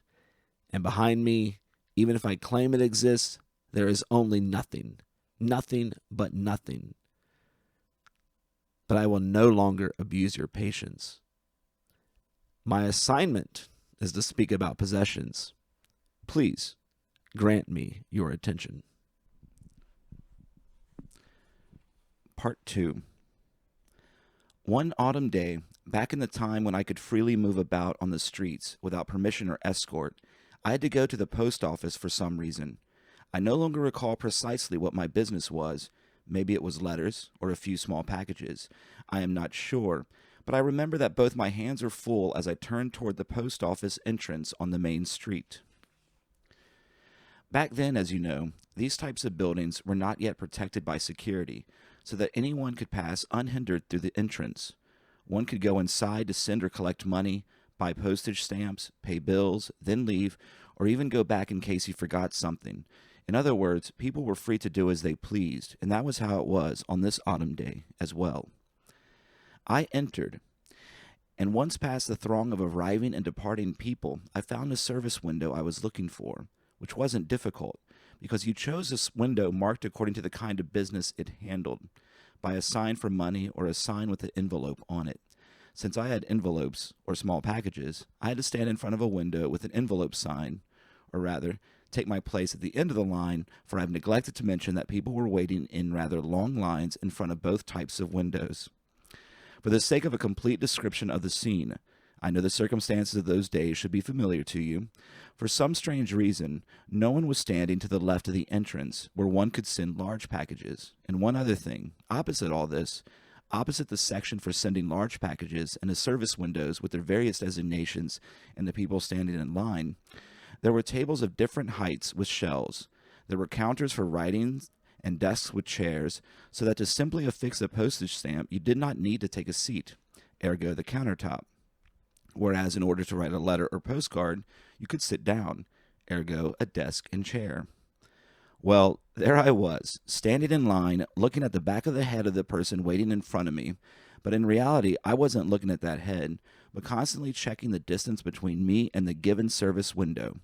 I wasn't watching the back of that head, my eyes were absent-mindedly riveted on, but was counting how many people were waiting ahead of me. 1, 2, 3, 4, 5, 6, 7.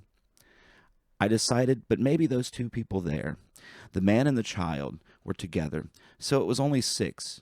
And at that moment, really quite by accident, I suddenly recalled where I was. I could see myself from up above, as if I were looking down from a cloud as I stood in line, and I was able to see how this whole thing worked. And work it did, not quite smoothly, but in fits and starts. Still, it worked.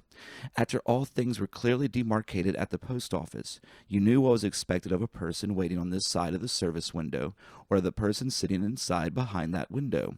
It had all been arranged so that letters, small packages, amounts of money, and larger packages could move about. The function of stamps was understood as the dues paid for this traffic. In other words, all in all, this post office was working. I certainly don't know what use a dysfunctional post office would have been. The prevailing mood was not quite merry, but neither was it dour. The postal clerk, I had quite a good view of her. I turned my eyes from the back of the head in front of me and looked through the panel of glass separating the clerk from us, was not working with alacrity, which would have made her instantly sympathetic, nor was she working at a snail's pace, which would have made her obnoxious. And taking in the situation on the whole, with all of us together, the way we stood there in line, one would have thought that things would remain that way. 6, I said to myself, or if the man and child are together, 5. A ray of sunlight filtered in from the outside. Quite a number of people came and went in and out. Some just stood about, looking around before deciding on one line or another, while others practically ran from the door to the end of the line they were destined for, lest one of those standing and looking around, or possibly some later arrival, a sharp customer, should squeeze in front of them. If you stood in line, you counted, looking at the backs of the heads ahead of you, and kept recalculating, the distance remaining, as I did, actually caring about one thing only: how long it would take to reach that window. Those who took their place in line kept tabs on every person standing in front. It made a difference if it was 5 or 6, so that for a new arrival to insolently cut in at the head of the line instead of joining the end would have been inconceivable. That would have counted as a clear-cut case, easy to condemn. There was, however, another sneaky kind of attempt, where, ignoring the line, someone stepped up to the window, claiming not to intrude. He wasn't there for the same reason as the others, but merely to ask a question. He just needed some information. One question, and he'd be gone. I will not continue analyzing the potentially unfriendly scenes that might ensue while one stood in line, not wishing to overdo things and let a tormenting stylistic inanity heighten the tension to the breaking point, while at the same time I do intend to give a taste of the small-minded attitudes prevailing at the scene, in part to convince you that this post office version of existence had indeed been bleak on that day, and also make it clear the woman who at this point in the story suddenly stepped up to our window and thereby gave a decisive turn not only to the particular day, but in a certain sense to my whole life. This woman in no way fit into this post office version of existence. She came in through the door as if she had never been in a post office before, confused, terrified, extremely distressed. It was evident that it took tremendous effort for her to enter, and to stay cost her tremendous effort as well. Regarding her exterior, she seemed insignificant. Her clothes revealed almost nothing about her. An unbuttoned light green cotton jacket, under it a knit cardigan, a black skirt, and she wore some kind of kerchief on her head. I don't recall its color or material. Actually, it could have been a knit chapeau. I really don't recall. Only her eyes betrayed something about her, and her posture, for they instantly made it plain that this woman was completely shattered. After much hesitation in the doorway, she went over to a writing desk, sat down with her back to us, put her handbag in her lap, and began nervously rummaging through it. Clearly, she failed to find what she was looking for. She shut her handbag and proceeded to rummage through her coat pockets, without any success, because the object, a ballpoint pen, as it eventually turned out to be, was hiding in the left pocket of her cardigan. That's where she pulled it out from, only to look around with his pen in hand, still frightened and confused, and given the nonstop coming and going around her, there seemed to be precious little hope she would find a way out of her frightened confusion.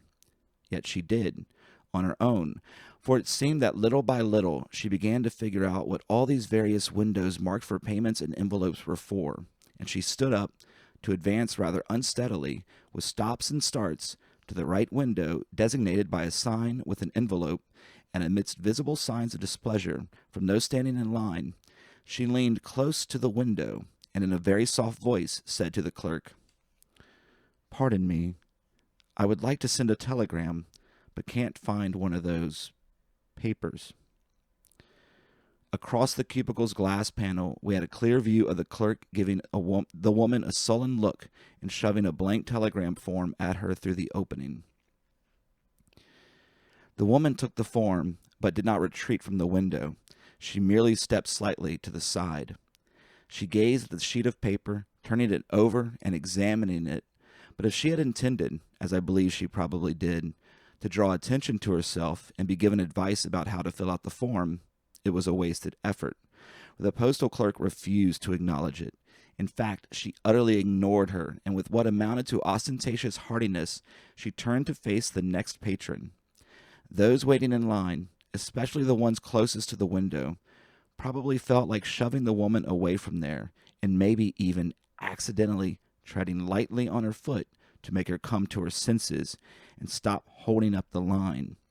On the other hand, these same people waiting in line were somewhat perplexed, for it was really impossible to decide what this woman's problem was, and I believe I was not the only one to whom it had already occurred that perhaps her problem wasn't so much the telegram form, but that nobody had told her to go away, to forget about sending that telegram. Yes, I was more and more inclined toward that conclusion, while noting that only 5 or perhaps 4 were left ahead of me, and I would soon find out whether that man and that child were together.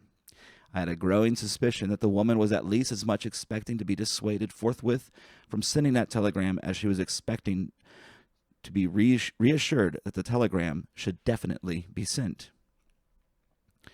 You may think it peculiar if I now assert that it had not occurred to me at all that, say, this was about some ongoing family or romantic drama. This whole thing might seem rather weird and somewhat suspect if, after the event, all these years later, I tried to shift the highlights of the incident to point in a direction that was to my liking. But it is not like that, not only because any interference of that sort has for a long time now been distasteful to me, but because truly assuming to interfere with the emphases of the story would predicate quite a different one. Therefore, it seems self-evident that one should not even try to guess what lay behind the woman's unusual behavior. That is to say, the woman herself and her story became the obvious reasons for not interfering with the story's emphases, inasmuch as it seemed to make no sense to imagine in connection with her of all people, some sort of romantic or family drama. It was equally impossible to imagine anything else there, impossible to tell what sort of background lay behind her, because her confusion had a certain indefinable ethereality. Her alarmed eyes emanated a particular, perfect innocence, and in that disconsolate posture, as she lingered by the window, and then returned to the writing desk and again sat down on a chair, there was a certain kind of purity that I, and no doubt quite a few others who stood in line, precisely because of its inappropriateness to the place, its near otherworldliness, wouldn't have been able to explain without embarrassment in terms of sober, worldly considerations. I don't mean to claim that the woman, giving all her sorrowful purity, was an angel, nor would I want to say that she was not an angel. If, nonetheless, I must still say something about this, it would be best if I said that although the writing desk and chair couldn't have been more than 8 or 10 meters away from me, even if I had wanted to make the attempt, I could not have bridged this gap of 8 or 10 meters. It would have been impossible to just walk over to her, startle her by a light touch on the shoulder, and then speak to her. One had to admit, this woman, the way she sat there, with her back to us, in that cotton jacket that somehow got so rumpled or twisted around at the waist, was utterly unaccostable and unapproachable, and she was left-handed. I watched her as she wrote, while I noted the latest change in the line. 3, I said to myself, and now concluded, without the least satisfaction, that the man and the child were together. Then the woman rose from her chair, and with the telegram form in hand, came back to the window. She waited until the person standing there concluded his business. Then she leaned toward the opening, pointed at the form, and said, "Pardon me again. I think I made a mess of this one." The postal clerk, no longer even trying to hide how burdensome she found these repeated interruptions, as if to express her solidarity with the common cause of those standing in line, petulantly slammed down another blank form in front of the woman, who thanked her, apologized to the people in line, and returned to her desk. She took out a wad of tissue paper from her handbag, blew her nose, folded up the tissue, put it in her coat pocket, and began to write once again. I watched her writing. She gripped the pen spasmodically, holding it all the way down near the tip. She limned each letter slowly, and after each word she paused to think it over. At times she raised her head as if to look out through the window, or rather as if she were contemplating the sunbeams streaming through the window of the post office, bemused, seeking after something in the incoming light. Then she bent over the form again, very close to the paper, and resumed writing. "Only 2 more, I noted in the line, and saw the man and the child leaving together as they pulled the door shut behind them. Then the woman rose again and came to the service window for the 3rd time. "Please forgive me for disturbing you again," she began anxiously. "I'm done, except I'd like to add something. I don't know if it's all right like this." She handed the telegram form through the opening. "I would like to add one more word, but I don't know. Do I have to write the whole thing over?" For a while, the postal clerk said nothing. She just stared straight ahead with a severe look on her face. You could tell that she detested this woman. Then, like one who has counted to 10 and calmed down somewhat, she spread her arms helplessly, cast a conspiratorial chummy glance at the next in line, a young soldier, and making a face that said, "What can I do?" took the telegram and bent over it. "You tell me, what is the word? I will write it in. Let's get this over with." The woman replied in a barely audible voice, "I would like to add here, useless." And she pointed out on the telegram form exactly where. The postal clerk raised her eyebrows, nodded, and wrote the word in the desired place, counted up the syllables, quickly added it all up, took the money, returned the change, and kept her eyes on the woman while the latter, practically on the run, left the premises and the door closed behind her. Then she spoke in a voice loud enough for everyone to hear. "I just can't take these loonies. I've had it up to here with them. If I see one more, just take a look at this." She turned to the young soldier, and in her disgust pounded her palm down on the telegram. "Now what am I supposed to do with this?" "Why, what's wrong with it?" the young man asked. With an infuriated gesture, the clerk held out the telegram to him and crumpled it up in her fist. "There is no addressee. Esteemed gentlemen." Part 3. I think at this point we may take a breather. Every train of thought has its own tempo, including my own, and I have to confess that at times I cannot even keep up with my own, much less with others. Think of it as when some vigilante street patrol, maybe the Krasznahorkai patrol, it doesn't matter which one of many, is pursuing somebody with authorization to kill or capture. It really makes no difference now, and the hunted man quite simply runs out of breath, and the patrol lags behind as well, and both parties maintain that the manhunt is still on even though it is not. This is actually the moment for taking a deep breath, seeking to regain the tempo in a doorway or in a backyard among oil drums, just for the duration of this shortness of breath, panting, regaining our tempo, for that is what the hot pursuit is actually about, regaining that tempo that both parties, the pursuer and the pursued, had lost at the same time. Well, that's how I, too, find myself now, forced to interrupt my lecture. You know what comes next during this interim, in a suitable doorway or backyard among oil drums where one can catch his breath. However, I promise you that this is the last time. There will be no further so-called interruptions or detours. That is to say, just this final one, and then, from here on, trust me, all will go smoothly, like a well-oiled machine, unhindered, making a beeline to the finish, never stopping until the final sentence, where not only this lecture, but my entire engagement will come to its definite conclusion, at which point I, too, once and for all, can retire from the spotlight of your attention that has been all along so ambiguous and is now perhaps becoming rather ominous.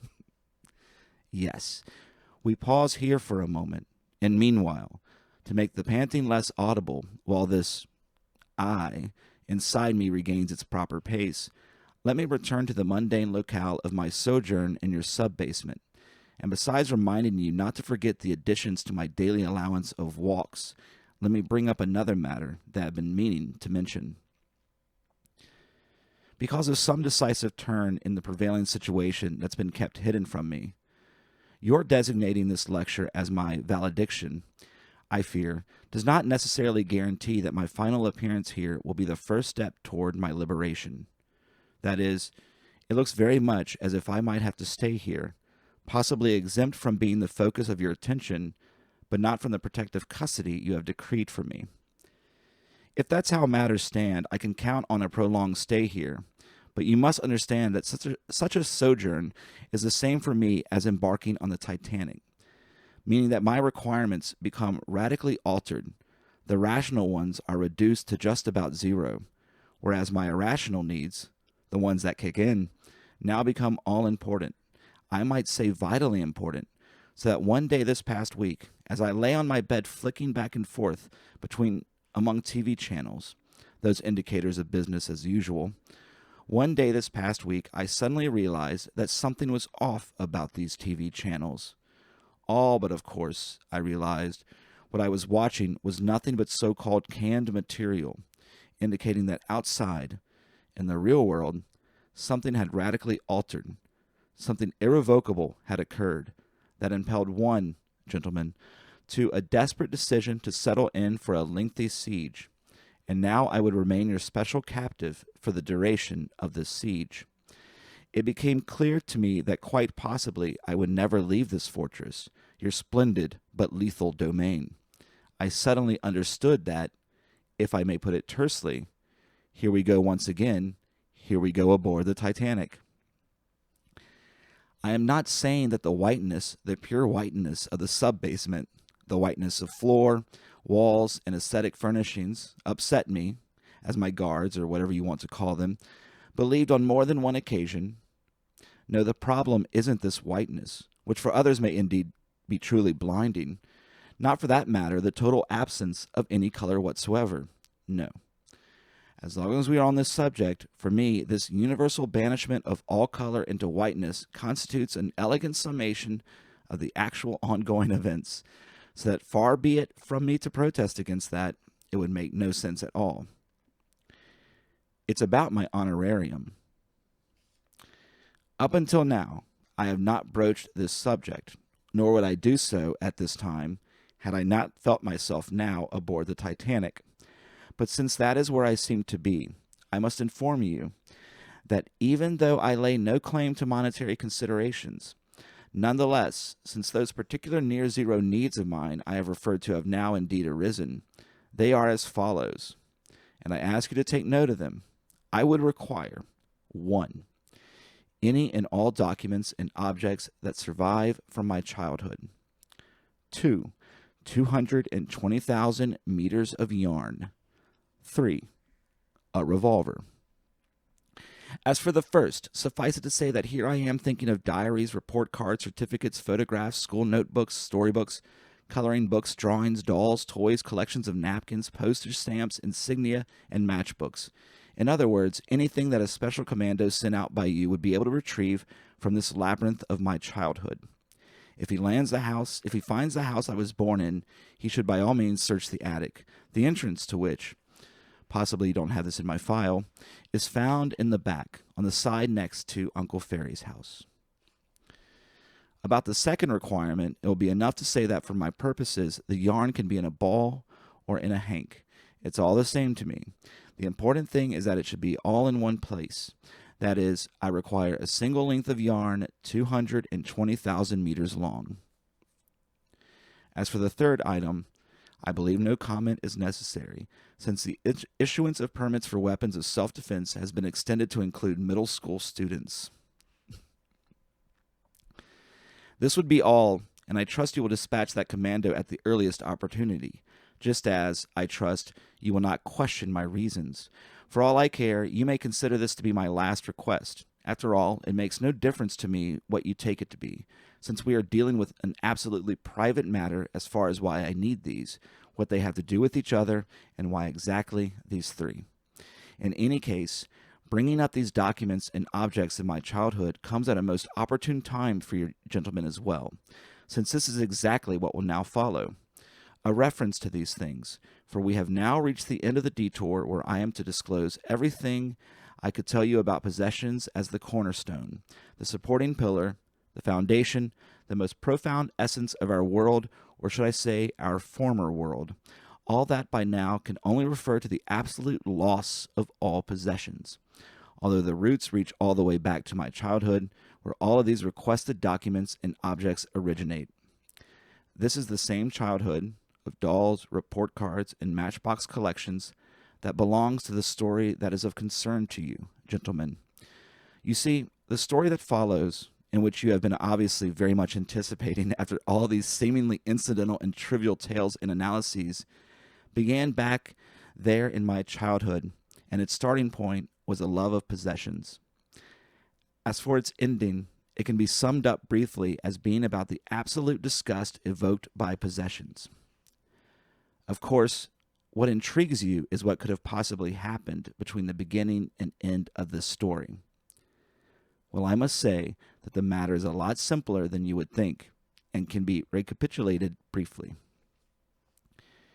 In the beginning, I had only one doll, and I loved it very much. Then I was given a teddy bear and a lion, both made of imitation plush, and I loved them very much too. After that, I was given a castle made of wood, complete with 10 soldiers, and after that came school, and I was given a soccer ball, a backpack, a blue sweatsuit, and love slowly turned into liking. I was glad to have all these things, soccer balls, backpacks, sweatsuits, and the hoard of my possessions grew and kept growing, and as it kept on growing, my gladness turned into a hunger for owning more of these things, or at least for these things that I owned to remain mine forevermore in the strictest, most indisputable sense, and for this hoard to keep on growing and growing.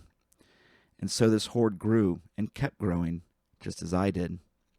Then I grew up into man's estate with all the usual, wife, child, house, car, TV, all of which of course really amounted to a hunger and desire that all I possessed should remain mine.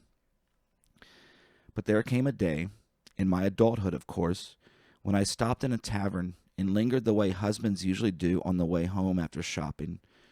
And when it came to leave, taking in someone asked who belonged to that full shopping bag.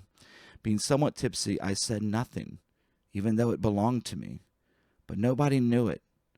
My words simply refused to come.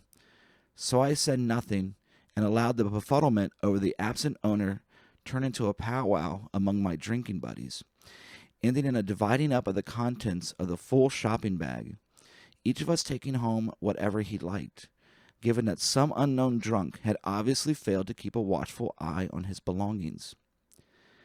I seem to recall that I got to take home a tomato.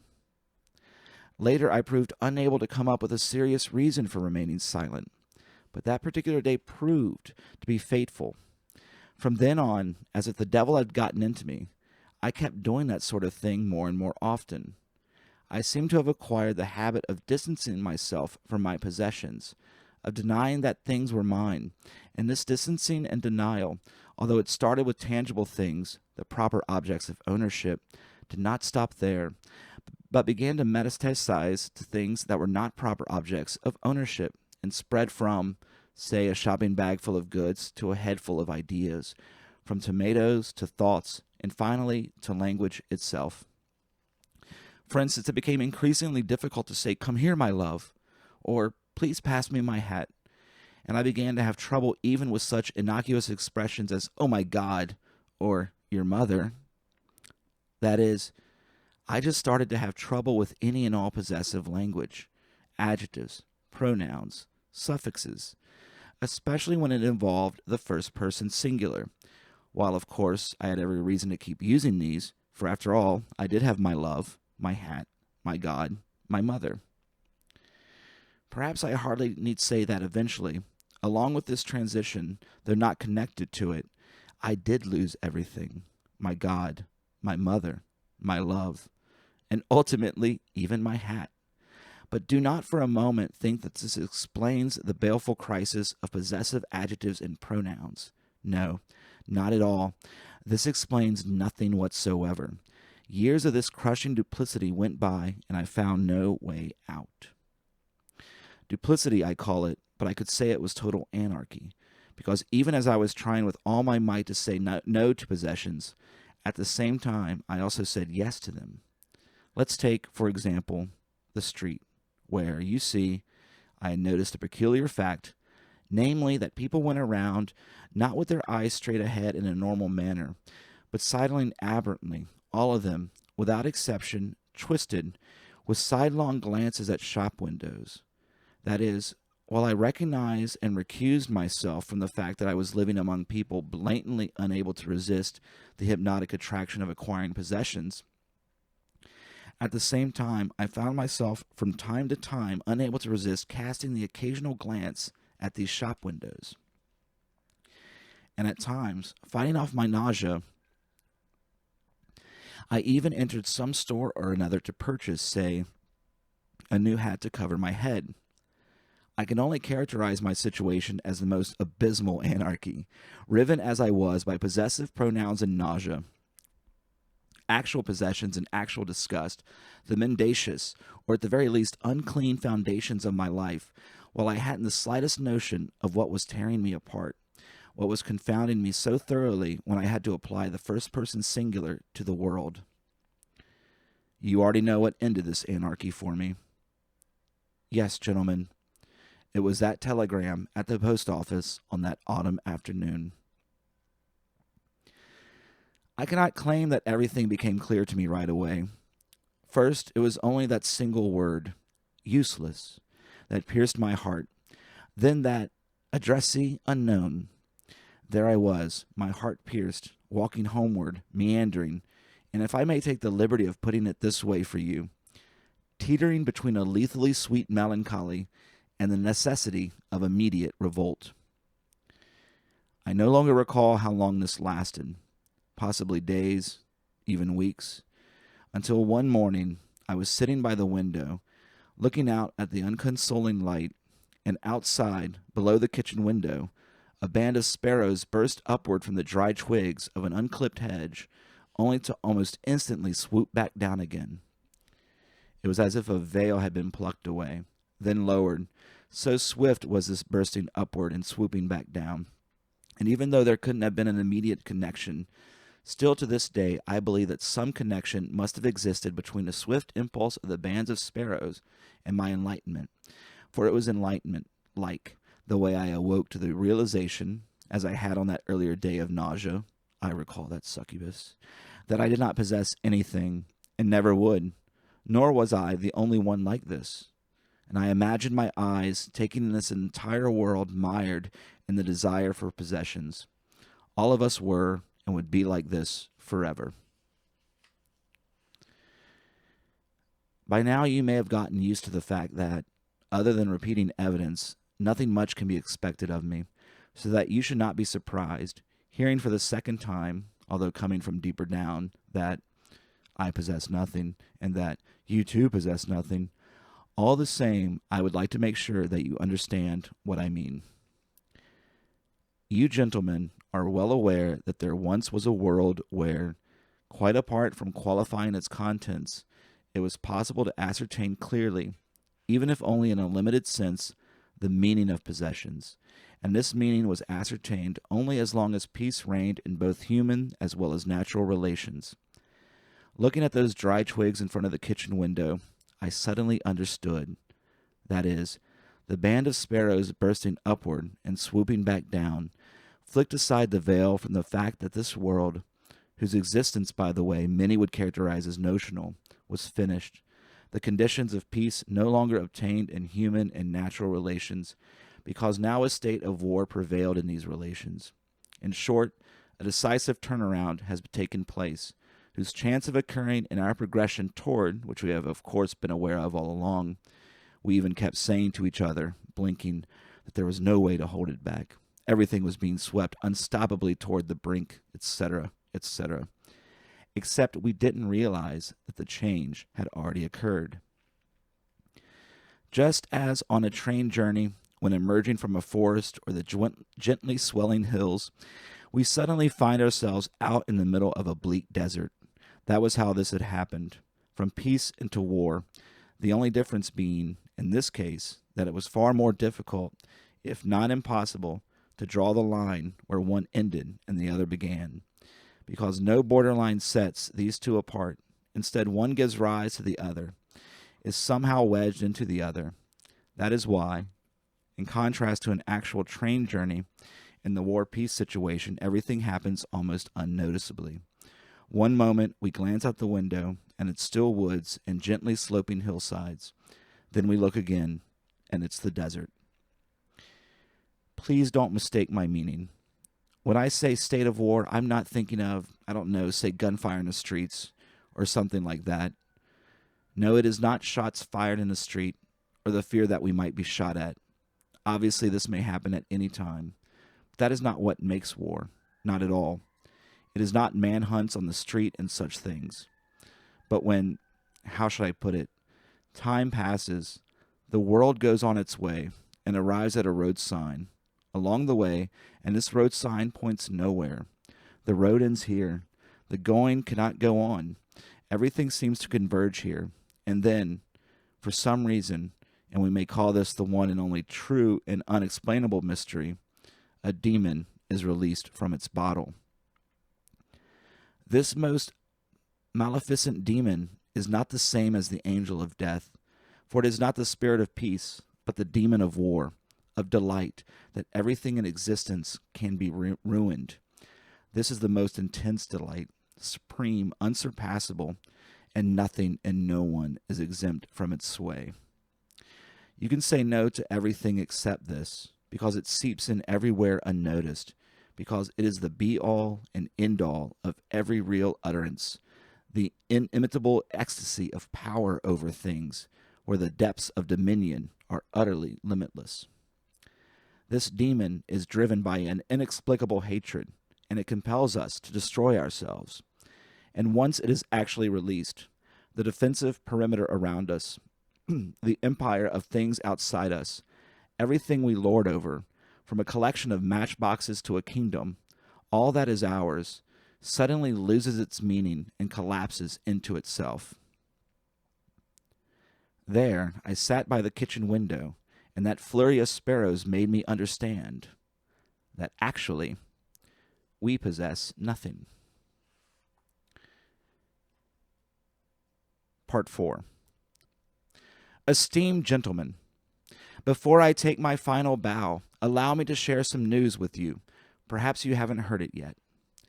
In 1981, on Okinawa, one of Japan's southern islands, known primarily for the American military base there, and which is a part of the East Asian faunal region, after the dismantling of the American base and the return of the Japanese, the local government decided to build a road. Till then, there had been no road connecting Okinawa's southern portion, where, thanks to the American base, a relatively extensive civilization reigned, and the island's northern part, which had remained entirely in a state of nature. The road to be built was meant to establish a connection between the southern and northern parts, between civilization and nature. The work began, and bulldozers, excavators, and work crews arrived in the subtropical jungle until then undisturbed by humans, and one fine day, namely on July 4th, 1981, in that realm of previously untouched nature, workers with their bulldozers ran over a beautiful bird. The bird was about 30 centimeters long, its back was olive brown, its chest and belly had black and white bars, its long bill and legs were a bright coral red. The workers themselves thought it was beautiful, and thanks to this, the carcass fell into the hands of a scientist investigating the fauna of the island in the wake of the road builders and American troops, and this scientist beheld the carcass with astonishment. The bird belonged to an unknown species. No one had ever seen one before. None of the ornithological monographs mentioned it, and the scientist, whose name was Mono, realized the magnitude of the discovery. But he refused to monopolize the glory and offered the honor in the customary Japanese manner to Professor Yamashina, director of the Ornithological Institute in Tokyo, insisting that the distinctive honor of describing a species belonged to the professor. The unspoiled nature of the island's northern portion, of course, did not exclude aboriginal inhabitants who had been living there for centuries, so that, given the presence of this aboriginal population, the bird had still evinced such perfect skill in keeping its existence invisible for endless successions of generations. And, well, this fact understandably created considerable worldwide interest. Professor Yamashina, on the basis of Mono's observations, determined that this new species belonged to the family Rallidae, and since, because of its long bill, it could not be classified among the short-billed crakes, he opened a lateral branch in the classification and named it the Okinawa rail, Yambaru Kuina in Japanese. Unsurprisingly, in the description of the bird's behavior, Professor Yamashina's first sentence noted that the Okinawa rail leads a most reclusive existence. Now all that remained was to explain how it could have happened that the secretive mode of existence was such a resounding success.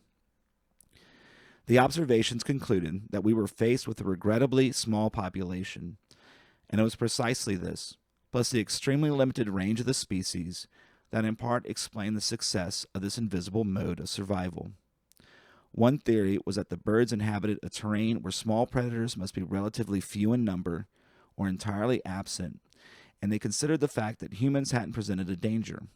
Miraculously, the aboriginal population had refrained from hunting them. The birds had managed to stay out of sight, so their paths never crossed. These observations, inasmuch as we may speak of observations in the case of such a shy creature, were thorough and wide-ranging, while leaving room for a few intelligent guesses that didn't come any closer to solving the mystery. Subsequent inquiries brought up the possible significance of the flightlessness of the Okinawa rail. You see, the newly discovered species subsisted on the ground and was unable to fly. The phenomenon of flightlessness is known in the avifauna of both the continental land masses and the oceanic islands, but in the latter instance, the explanation is even more obvious. It is more obvious, but leads to a pitfall that, as it turns out, puts off the solution of the posed question toward the infinite. Given that for island-dwelling birds, one great danger is being swept away by a storm, some species attempted to defend against this by simply refraining from taking to the air. The defensive reflex of not flying became hereditary, and especially in the case of larger birds that were poor flyers to begin with, within relatively short periods, this resulted in the total loss of the ability to fly. This, in turn, demanded a stealthy mode of existence, for the ground dweller is completely at the mercy of predators. This is exactly what must have happened in the case of our rail. The loss of the ability to fly led to extreme shyness, the two scientists concluded, but in view of the fact that the avian world contains several similar cases, we must note that not one has been as successful as our rail. The professor and his co-author did not hide their unbounded admiration for the Okinawa rail, this great artist of seclusion, on account of its perfect defense mechanism. I, too, render my tribute to this bird, which is why I told the story, but at the same time, I feel myself trapped. You see, my point of view is different from Professor Yamashina and his fellow researchers. In my eyes, the Okinawa rail is simply a bird that cannot fly. Part 5. Well, so much for my news, and there is nothing else I can think of at this time. I have kept my promises and said all I intended to say. Will I have the same guards on the way down? Is that a yes? In that case, gentlemen, I am ready. The lecture is over. Let's be on our way.